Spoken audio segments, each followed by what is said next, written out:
All right, we should be going, hopefully. That coming up. Get us all loaded up here and everything going. And it should be showing what we want it there. Right? Okay. It's showing what we want it to show. There we go. All right. So we will try this again.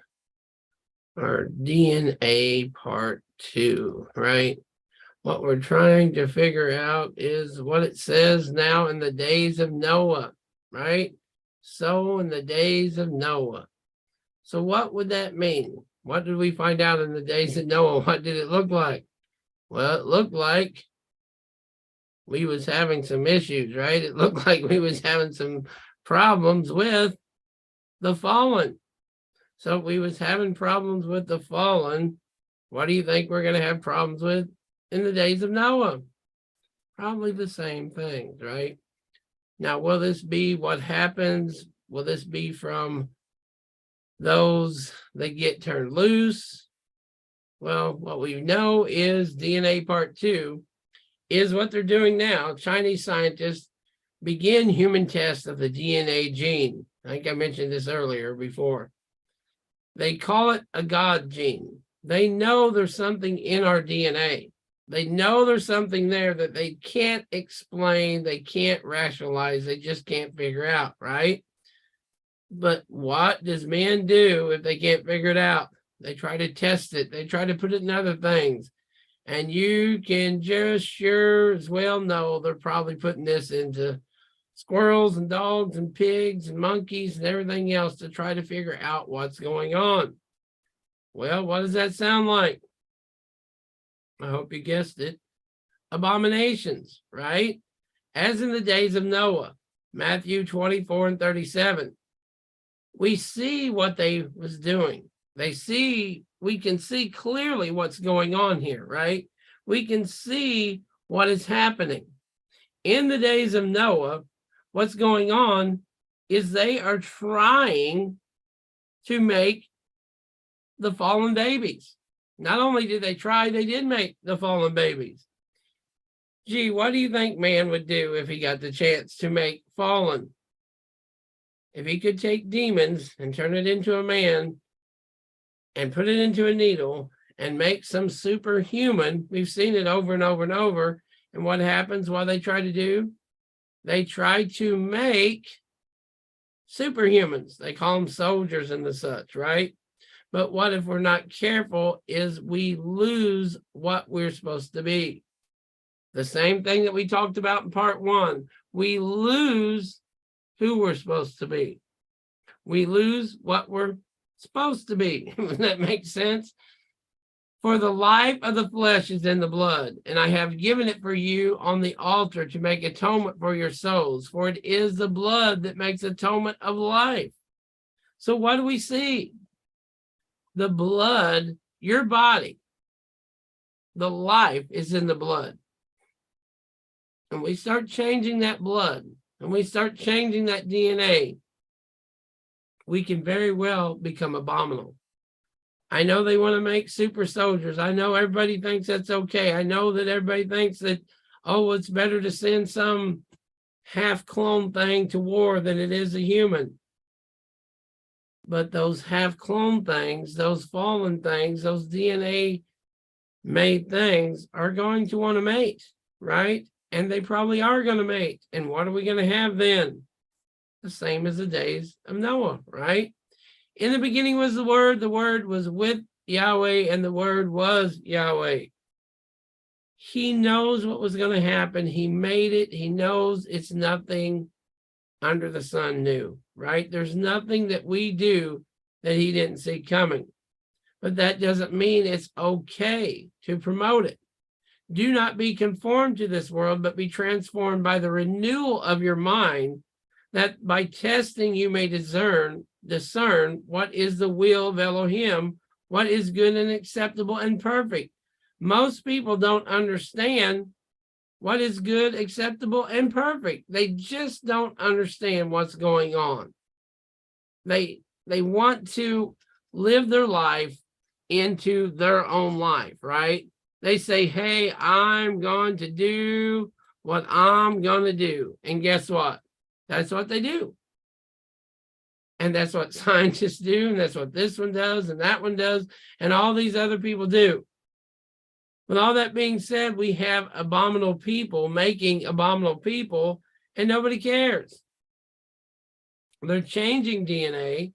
They want to change the DNA, and they want to do everything but what they're supposed to do. And the scripture is pretty clear on do not be conformed to this world, but be transformed by the renewal of your mind. How do we renew our mind? How can I renew my mind? Read the scriptures. Understand what the scriptures say. Know what the scriptures is telling me. If the scriptures tells me this is right, this is wrong, I'm renewing my mind. Even if I think, oh, well, that extra bag of pork rind sitting on the porch that's a year old, maybe I should just have a bite anyway. Right? Our flesh is going to be like, that's okay. The enemy's going to be like, that's okay. But the Ruach and renewing of our mind says, oh, no, I know better. Oh, no, I'm not going to do that. Oh, no, I'm not going to take this. I'm not going to do this. So what if, just what if, throwing it out there, what if this DNA was put into a shot? And what if this DNA was spread out? What could that be like? A bunch of guinea pigs? Wow. So if you put a whole bunch of DNA in a whole bunch of things and spread it out, you would have a big testing ground to find out this one does this one does that, and this one does that. And the people have heart attacks, and the people die off, and the people do that. We'll blame it on old age. We'll blame it on everything but. And who's going to be smart enough? Who's going to crack the code? Who's going to go into somebody's blood work and their very DNA to see that's what happened? No, they had a heart attack. No, they dropped dead. They're just old. Oh, they're just senile anyway. Oh, and on and on and on the DNA code goes, right? And the word became flesh and dwelt among us, and we have seen his glory. Glory is of the only Son from the Father, full of grace and truth. We do what he does, right? We do what he does. It's that simple. We do what we see the Messiah, the Mashiach, do. We don't have to do any more. We shouldn't do any less. What does that mean? Well, he came to heal the sick. He came to talk. He came to tell people. He came for the lost. If we're not careful, we spend hours and days and times and nights to do what? To talk to people who never listen. Their DNA may be so rearranged and changed, and they like it that way. And most people are abominable, and they like to be abominable. So how are you going to change that? You're not going to change that. Wouldn't it be awesome if some doctor somewhere, if somebody was really smart enough and educated enough to take a DNA of a person, say a witch, and take her DNA and break it down, and then have her actually repent, immersed, and then take her DNA and see if her blood work DNA and all was the same. But see, the problem with that you'd have to be if somebody would have to actually believe and repent. We could do that test, but saying I'm sorry and being immersed, is that going to change anything? Or would it? Would being immersed in the name of Yahweh change someone's DNA? Would it change their very essence? Would that God spark, they call it, be reunited just because of that, even though they didn't even intend on that? That would be a study I would like to hear. That would be something I would like to be a part of. We're always so into everything. Well, why can't we do that, right? Why can't we have some believer Do a study, take the DNA, the blood work, and do that, and then see what happens. Any volunteers? Anybody want to jump on board? And Yeshua spoke to them saying, I am the light of the world. Whoever follows me will not walk in darkness, but will have the light of life. This is why they call it the God spark, because it is a light. If you put it under the microscope, if you put your DNA, if you put your essence under the microscope, it lights up. Imagine that.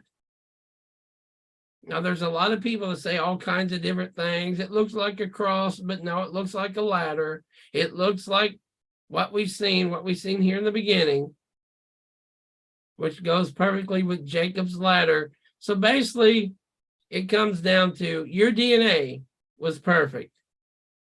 Because your DNA, you're taking rungs off your ladder. Your ladder's getting some missing parts. You ever try to climb a ladder that's got 2 or 3 rungs missing, and you're trying to reach up and grab it, and you can't quite get there? You're like, oh my. And the higher you get, the less you want to see that, right?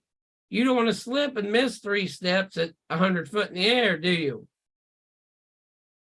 So what are we doing? Point in case is what? The more that we mess up, the more that we disobey, the more that we go against him, I would submit to you, the more we're changing our DNA. The more the scriptures talks about you are like whom? We don't get this. We don't want to hear it, most people, but when have you ever heard this? Honestly, have you ever heard this? I've never heard of a sermon like this, that your DNA is because of your disobedience, and your DNA changes because of your disobedience. And that's why he can say clearly, depart from me. I never knew you. You changed yourself into something that you don't know. You don't believe that? Have you ever met somebody and known somebody, lived with somebody, maybe married somebody, and in 5 years, you're like, I don't know you. You are not the same person. You are not in agreement with that same person. You're nothing like that person. I don't know you. I think a lot of people that's lived a lot of life, either their children, uncles, dads, moms, husbands, wives, can agree that's a true statement. So if we change our very DNA out of disobedience, then clearly he could say, depart from me, I never knew you. Clearly he can say, you're not mine. What was he saying? See, we want to get all, in the DNA of the scriptures, and we want to get all deep into it, and we want to come up with all these different studies. Well, here's one. What was he saying when he told the lady? What was he talking about when he said he didn't go but for the lost? Well, what's wrong with them other people? Are they abomination because of their DNA? Are they abomination because of what they eat? Are they abomination because of what they say? Or is it a combination of all? See, if we're not careful, I would submit to you, if you're not careful, if your mommy or daddy was a witch or a warlock, and you continue to bring that DNA upon you, you're bringing a curse. You can see that in scripture. You're bringing a curse right upon your head. You're pulling it and saying, I'm a part of that. Most of us don't want to be a part of that. Most believers want to be far from that. Most of us want to say, Father, break these curses. Get these away from me. But every now and then, what do we want to do? We feel sorry. We feel this mushy. We feel that mushy. And we want to be a part of that bloodline. Well, folks, either you are or you ain't. Yeshua was never confused. He never said, I'm going after, and changed it from 99 to, he never said that, right? He never changed it. He never changed. I don't know how we get to this churchianity God they present to the world that has changed so many times. Who knows what's next? Who knows what's going to happen? Who knows if Revelation's happened? It hasn't. It's gonna. It won't. It will. If he's changed so much from then to now. But wait a minute. Yahweh says, I change not. Pretty cut and dried, right? Pretty easy to see here that he has not, will not change. And Yeshua spoke to them saying, I am the light of the world. Whoever follows me will not walk in darkness, but will have the light of life. Do you understand that in the ending of all this, we are going to be lights if we make it? That means in the beginning, Adam must have been a light. If Yahweh doesn't change, which he doesn't, then Adam had to be a light. That's why when he fell, he knew he was naked. He lost his light. Lost his light, plain and simple. He was naked. Everybody could see his shame. But with the light, and the light that shines as the sun, you ever go walk out and stare at the sun for a minute and try to get a figure out of the sun? No, because it blinds you, right? It burns your eyes. If you do it too long, it can burn permanently your eyes. So I don't think we're going to be able to see each other unless we want to be seen, which goes right into you will walk in light. He is light. See how it all fits perfectly together? We don't have to add to, take away, or make up nothing. 1 Corinthians 6:19-20. Or do you not know that your body is the temple of the Ruach HaKadosh within you, whom you have from Yahweh? You are not your own, for you were bought with a price. So glorify Yahweh in your body. That's a whole different churchianity thing too, is it not? Oh, I ain't got to do nothing. I ain't got to do anything. I just live my life. He's paid the price, but he says you were bought with a price, truly. But glorify Elohim in your body. Not destroy it, not change your DNA, not to try to be some project and some study and try to make it something that you don't even know what it is anymore, right? And I'm talking good, healthy people that go and do things to their body. For what reason? Yeshua said to him, I am the way and the truth and the life. No one comes to the Father except through me. Yeshua said this. The DNA has to be clean, pure, and true, or it has to be washed in the blood of the Messiah, not a so-called one. See, if your blood DNA doesn't match, you don't get the liver. If your heart and blood and DNA don't match, you don't get the heart. It's got to be almost a perfect match. It has to be, because your body will reject it. All these people say, oh, we're all the same. That's a lie. We're not all the same. Because if we was all the same, there wouldn't be people dying for no liver. There wouldn't be people dying because they never got a heart.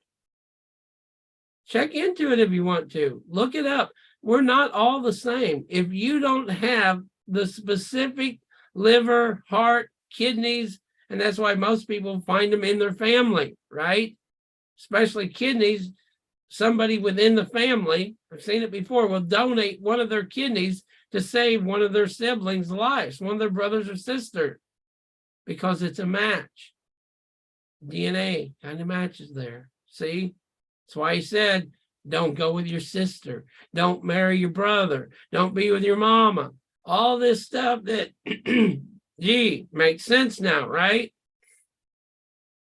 Let's go on. Yeshua answered them, destroy this temple in 3 days, I will raise it up. It's pretty clear what he's saying. What temple? He just said, you're the temple. He just said, you're the temple, so why wouldn't he call himself the temple? The temple of what? The temple of the Ruach HaKadosh. Real simple. It's real easy. People try to turn this into scholarships and they get people to pay for pieces of paper and things when all we got to do is read it and understand it. And if you don't, find somebody who does and listen to it. But don't let them turn it upside down into something that it does not say, or to cherry pick and say, well, this is what that says. No, it's not. Yeshua answered them, destroy this temple, and in 3 days I will raise it up. The Yehudans then said, it has taken 46 years to build this temple. And will you raise it up in 3 days?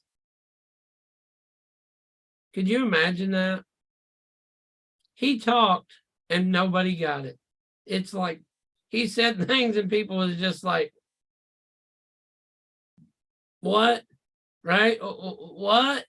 What are you talking about? How dare you? It took 46 years. Wouldn't it be funny if the guy was 46 years old that said that too? Wouldn't it be funny if these people that was standing there, some of them was that old that seen this and they still didn't get and understand what he was saying? He said, destroy this temple and in 3 days they will raise it up. It's the same thing we see today. And some people might be sitting there saying the same thing. What? Destroy this temple. We're talking about the body, the DNA, what's inside, outside. And there's more important, believe it or not, what's inside here than outside. You don't believe me, go to the hospital and get some terrible blood work. You don't believe me, go to the hospital and find out there's something hidden in here that isn't cool, that isn't righteous, that isn't working right. And you'll real quickly go, oh, those organs, that heart, those kidneys, that liver, that, oh yeah, that means more than what my face looks like. I got a little something there. Oh, yeah, that means a lot more than that. Right? They didn't get it. And a lot of people don't get it as well. They don't understand the temple we need to be worried about is not your church. Your churchianity, your steeple, your cross on top means nothing to nobody, really. And to most, it's just a sign and a place that don't even belong, that shouldn't be. Because it's full of lies and hypocrites. It's full of a lot of scoffers and liars and people of that nature. And that's just the truth. But why can't we speak truth? But he was speaking about the temple of his body. If you read one more verse, just one more verse, it gives you the answer. But he was speaking about the temple of his body. Real clear. But again, we do the same things today and people go, oh no, what I eat, he knows my heart. What I drink, he knows my heart. He knows your heart, and it's a wicked thing. For behold, Yahweh Elohim of hosts is taking away from Jerusalem and from Yehuda support and supply, all support of bread and all support of water, the mighty man and the soldier, the judge and the prophet, the diviner and the elder, the captain of 50 and the man of rank, the counselor and the skillful magician, and the expert in charms. And I will make boys their princes, and infants shall rule over them. And the people will oppress one another. Everyone is fellow, and everyone is neighbor. The youth will be insolent to the elder, and the despised to the honorable. For a man will take hold of his brother in the house of his father, saying, you have a cloak, you shall be our leader, and this heap of ruin shall be your rule. In that day he will speak out, saying, I will not be a healer. In my house there is neither bread nor cloak. You shall not make me leader of the people. I will not be a what? Healer. Is there healers? Yes. Do we know of many? No. Why not? Because our DNA and our bodies are in such an abominable, unclean state. It's lucky that we probably even survive. If you think about it, and any truth or anybody who reads labels, anybody that looks at the back of a can of Spam, you can pretty much know some of this stuff's poison.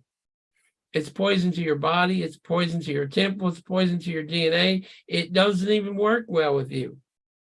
If you've ever ate out and ate somewhere and done something and got sick and went to the bathroom 5 times, it's probably not good for you. But we go back just like them pigs to the trough, right? And we go and eat it again, and we try it again, and we figure out, was it the tea? Was it the this? Was it that? What was making me go to the bathroom 5 times instead of just saying, hey, maybe I shouldn't eat there no more, right?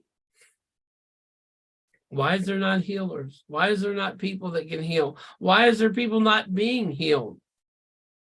The most part is people believe in their doctors and believe in everything but that.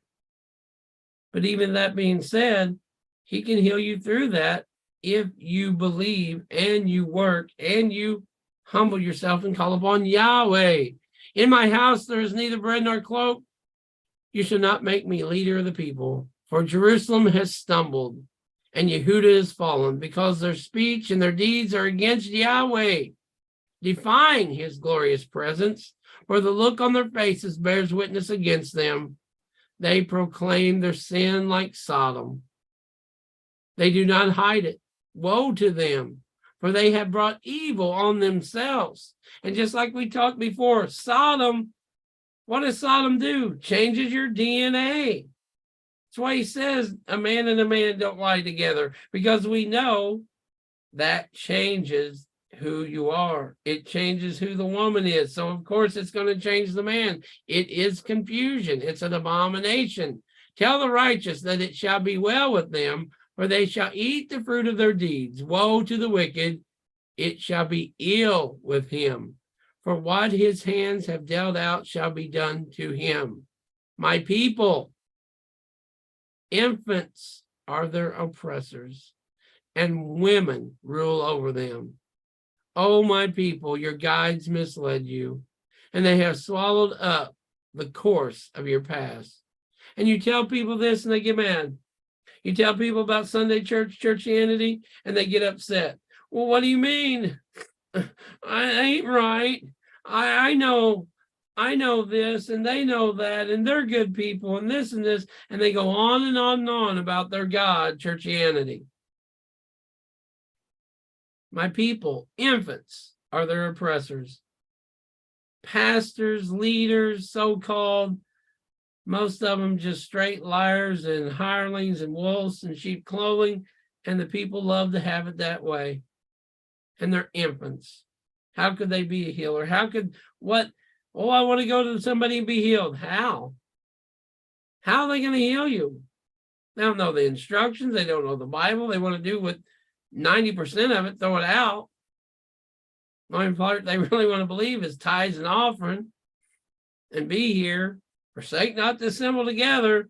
Yeah, that whole Sabbath and all that. Well, you know, we're going to change that to what we want it to be and what the time we want it to be and when we like you to come and when it's convenient for us to get up.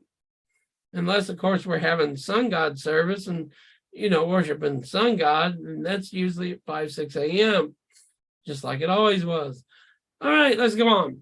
And Yahweh has taken his place to contend. He stands to judge peoples. Yahweh will enter into judgment with the elders and princes of his people. It is you who have devoted the vineyard. The spoil of the poor is in your houses. We don't care anymore, right? America don't care anymore. People don't care anymore. Just take it all away from them and let's have more for me, right? That's what's going out pretty much everywhere. And a lot of the younger generation, they love it because they don't want to work. They don't want to do nothing. They just want to take it all.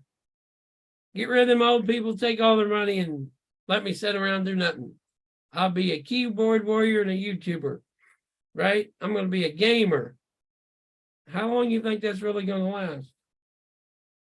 What do you mean by crushing my people? By grinding the face of the poor, declares Yahweh, Elohim of hosts. Here you go. You ready for the ending? Yahweh said, because the daughters of Zion are haughty and walk with outstretched necks, glancing wantingly with their eyes, menacing along as they go, tinkling with their feet. Therefore, Yahweh will strike with a scab the heads of the daughters of Zion, and Yahweh will lay bare their secret parts. In that day, Yahweh will take away the finery of the anklets and the headbands and the crescents, the pendants, the bracelets and the scarves, the headdresses, the armlets, the sashes, the perfume boxes and the amulets, the signet rings and nose rings. You don't think he's seen this coming? the festive robes, the mantles, the cloaks, and the handbags, the mirrors, the linen garments, the turbans, and the veils. All those things he's going to take away. All those things that we see women dancing and prancing up and down, making videos, TikTok videos, all this stuff, right? Instead of perfume, there will be rottenness. And instead of a belt, a rope. And instead of a well-set hair, baldness. And instead of a rich robe, a skirt of sackcloth. And branding instead of beauty. If these women only knew these verses, they would probably stop cutting their hair. They would probably start ripping their hair off the sides. They would probably stop getting them boy cuts, so to speak. Right? When you see people with cancer and you see people, what's their biggest thing they want to do is cover their hair? Why? Why would you want to cover it? For your whole stinking life, it didn't bother you to be bald-headed. Your whole life, you wanted to be a rebel. Your whole life, it's green, purple, polka-dotted, shaved up and down, and write things in it. And then, it don't matter how old they are, be 70 years old and they're still trying to cover their heads. Because your DNA and your body and your temple knows exactly what this says. It knows it's shameful. It knows you can lie and scream and boo and hoo all you want to when you're 16, 20, 30 years old and be rebellious as you want to. But the minute it's taken away from you, what happens? Your men shall fall by the sword, and your mighty men in battle, and her gates shall lament and mourn. Empty she shall sit on the ground. Folks, there's nothing worse than having all that destruction. There's nothing worse than letting all this come about. And sadly, most of it's because we're letting it. We are not preaching, we're not speaking, we're not talking. We're letting the enemy run rampant. And woe be it to anybody who dares speak against churchianity. Woe be it to anybody, right? That's what most people say. But woe be it to anybody who doesn't speak truth. Woe be it to anyone who doesn't proclaim truth. Woe be it to anybody who doesn't tell these men and women what the scriptures clearly say. If you're breaking the commandments and you're changing your DNA, who else can you blame? Who else can you blame for your rottenness? Who can they blame for what Yahweh said he's going to do? How can they be upset? They're going to be, right? It's clear right here that these people are going to be sad, lamenting, mourning. You know what lament means? You know what mourning means? You ever have someone die and you just can't hardly get over it? You ever have somebody just leave you for no reason and you just don't understand it? You want to go kill yourself, so to speak? How do you think this world's going to become? With all the abominations, all the DNA changes, all that nobody even seems to care no more. They put it in Pepsi. There any war crimes on that? Any? Have you heard of any? I haven't. I haven't heard of nobody being brought up on charges for putting abominable things in Pepsi. Nobody even seems to care. And most people, when you tell them that, they act like you're lost your mind. But you can print it up and hand it to them, 20 to 40 pages worth.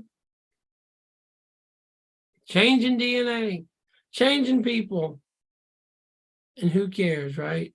What's the big deal? What does it matter? So, folks, we need to be very, very careful when we go and change our DNA, when we go and change our very essence of what Yahweh has made us, when we go and be different than what Yahweh the Creator has made us to be, right? Because if we're not very, very careful, what's going to happen is we are going to let them change our DNA. The mark of the beast, what's that going to do? What's it going to change? We see clearly it's going to bring wrath, and there's no changing that one. So maybe we should think before we get ourselves into DNA, abomination, and letting the world go run rampant, doing what the world does, and just saying, well, that's okay because of whatever reason. I think we've done that too long. I think we've gotten to the state where we're in trouble because everybody sat back and said, well, you know, it doesn't bother me. It doesn't matter. Take my Bible, take my church, take my everything, and it don't matter. But it does matter, doesn't it? It matters greatly. So I hope this has helped. I hope it's edified. We may make one more part 3 a little bit later to get a little bit more into the DNA, what it does and what you need to do. And, you know, we need to protect ourselves. I don't know why we come to religion and we're just, well, I do know why, because we're taught to just be like little monkeys, and monkey say, monkey do, monkey scratch head, okay, monkey scratch head, and that's what we do. Churchianity wants us to be a brick, and you're just like the other brick. But Yahweh says you're different, you're special. Your DNA is part of my DNA, and I want you to take care of that DNA, and I want you to enter my kingdom. I want to tell you, well done, thou good and faithful servant. It's not his will that any perish, and he's not happy that any perish. He's really not. So we have to protect ourselves, and we need to protect our souls. We need to do the Moedim of Yahweh. We need to do his Sabbath. We need to repent and thank him we've even come this far with all this junk going on. So if you have any questions, any comments, if you'd like to know more, then by all means, get a hold of us. Till next time, may Yahweh bless you. May his countenance shine upon you. May he grant you shalom. Shalom, and have a great and wonderful, wonderful day, evening, night, however it pertains to you. But until next time, may Yahweh bless you